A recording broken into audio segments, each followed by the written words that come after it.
Assalamualaikum warahmatullahi wabarakatuh. Bismillahirrahmanirrahim. Ashhadu an la ilaha illallah wa ashhadu anna Muhammadur Rasulullah. Allahumma salli ala sayyidina Muhammad wa ala ali sayyidina Muhammad. Rabbi israh li sadri wa yassir li amri wahlul 'uqdatam min lisani yafqahu qawli. Amin. Bismillahirrahmanirrahim.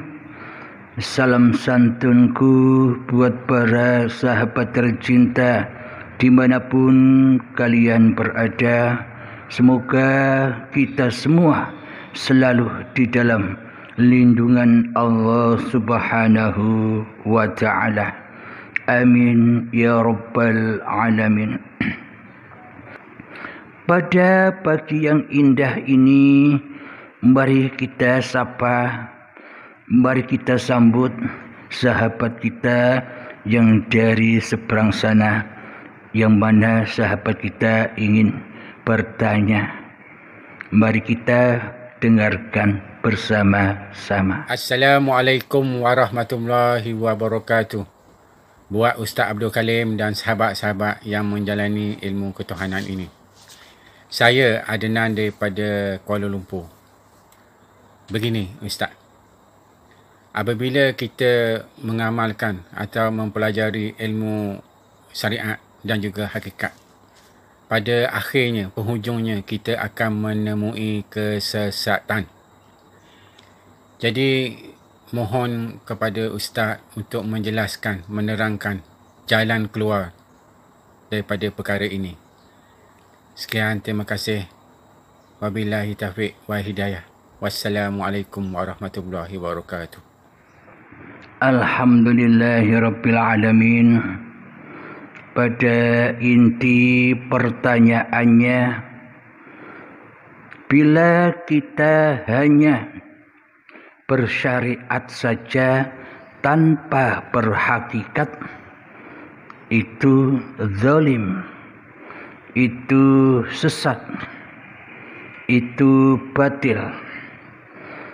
Dan bila kita berlaku hakikat saja tanpa syariat pun sama, juga sesat, batil di sisi Allah. Alhamdulillahirabbil alamin. Bagaimanakah caranya kita menyambung, menyinkronkan antara syariat dan hakikatnya agar berjalan seiring bersama? Ibaratkan hidup dan badan.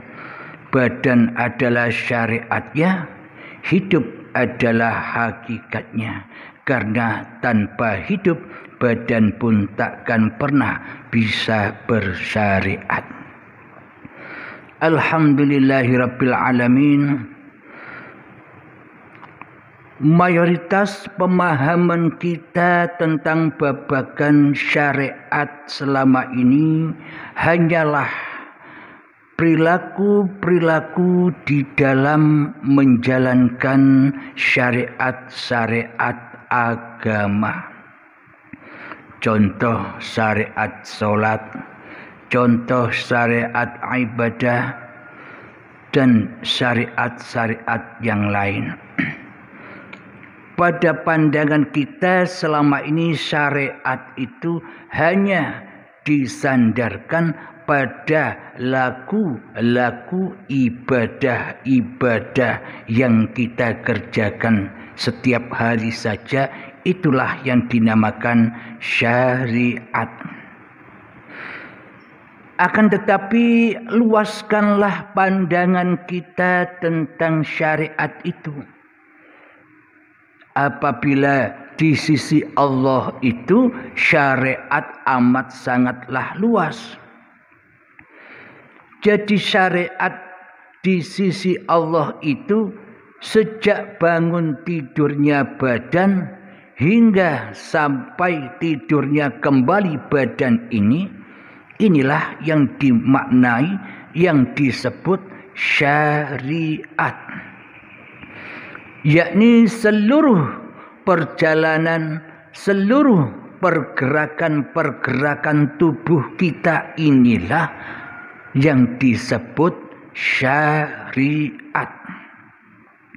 Bangun tidurnya badan syariat, berdirinya badan syariat, berjalannya badan ke kamar mandi syariat, ketika kita saat mandi syariat, ketika kita berpakaian syariat, ketika kita menjalankan sholat 5 waktu syariat, ketika kita mengaji Al-Quran syariat, ketika kita bersolawatan syariat, ketika kita berzikiran syariat, ketika kita berdoa syariat, ketika kita memasak di dapur syariat, ketika kita sarapan, makan dan minum syariat, ketika kita bekerja dari rumah naik kereta menuju ke kantor juga syariat,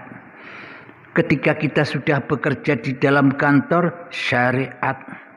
Seluruhnya apapun pergerakan badan, seluruhnya apapun aktivitasnya badan, di sisi Allah itulah yang disebut syariat. Semuanya tergelar, gelarnya badaniyah ini, zahiriyah inilah yang disebut syariat. Kemudian hakikat. Menurut pandangan umum, hakikat itu ya ilmu hakikat, ilmu ketuhanan.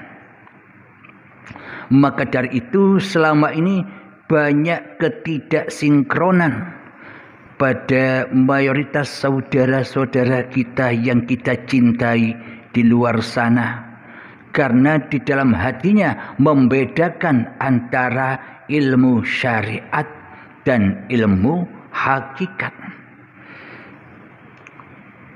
Ilmu hakikat adalah ilmu babakan hati, ilmu babakan kembalinya hati kepada hakikat dari syariat itu sendiri.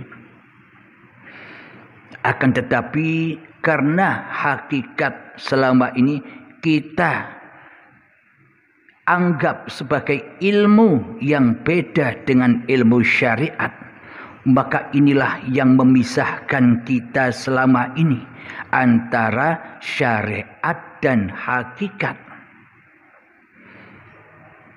Kita berfokus mengenal Allah, mengenal Tuhan di dalam kita mempelajari babakan hakikat.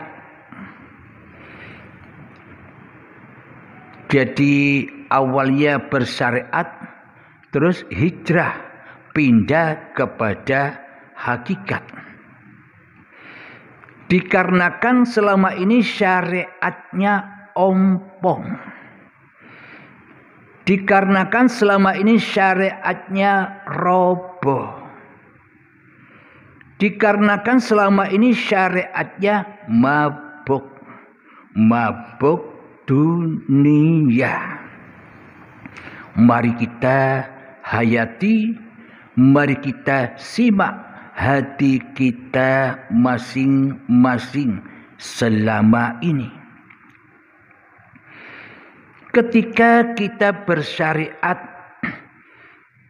saat bangunnya dari tidur, kemudian duduk, lantas berdiri menuju kamar mandi, setelah itu mandi dan menuju sholat subuh, berzikiran, sholawatan, lantas sarapan pagi, makan dan minum, kemudian naik kereta atau naik motor menuju ke tempat kerja.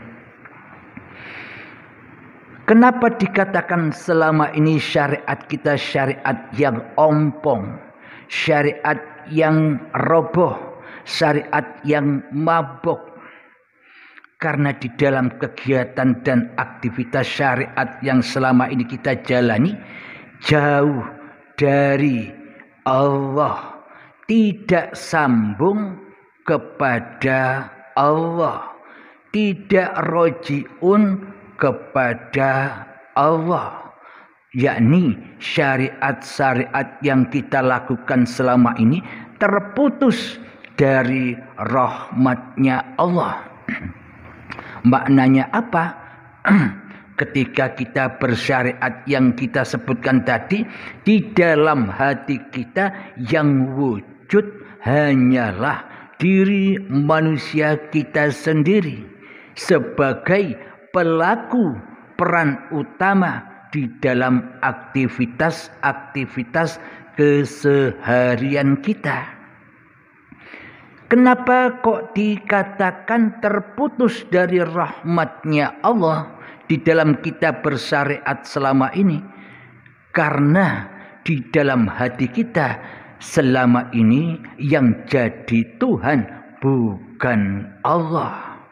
Yang mentuhani kita atas seluruh syariat atau kegiatan bahkan aktivitas kita sehari-hari selama ini bukan Allah. Itulah terputusnya rahmat Allah dari hati kita. Karena selama ini kita merasa menjadi Tuhannya diri kita sendiri yang berkuasa atas segala aktivitas-aktivitas yang kita lakukan selama ini. Inilah bukti nyatanya bahwa kita belum bisa roji'unkan semua aktivitas, kita belum kita roji'unkan seluruh syariat-syariat yang kita kerjakan selama ini. Inilah tanda bahwa seluruh apa yang kita lakukan, meskipun di dalamnya kita sholat, meskipun di dalamnya kita beribadah, meskipun di dalamnya kita hobi baca Al-Quran, meskipun di dalamnya kita hobi berzikiran, meskipun di dalamnya kita hobi selalu berzikir kepada Allah dan sebagainya. Akan tetapi ending kembali roji'unnya hati kita selama ini hanya kepada hawa nafsu kitalah yang merasa berkuasa atas segala apapun yang kita perbuat. Maka dari itu inilah yang disebut syariat yang tersesat tanpa hakikat. Karena hati kita tidak pulang menuju kepada Allah di dalam seluruh aktivitas syariat yang kita kerjakan selama ini.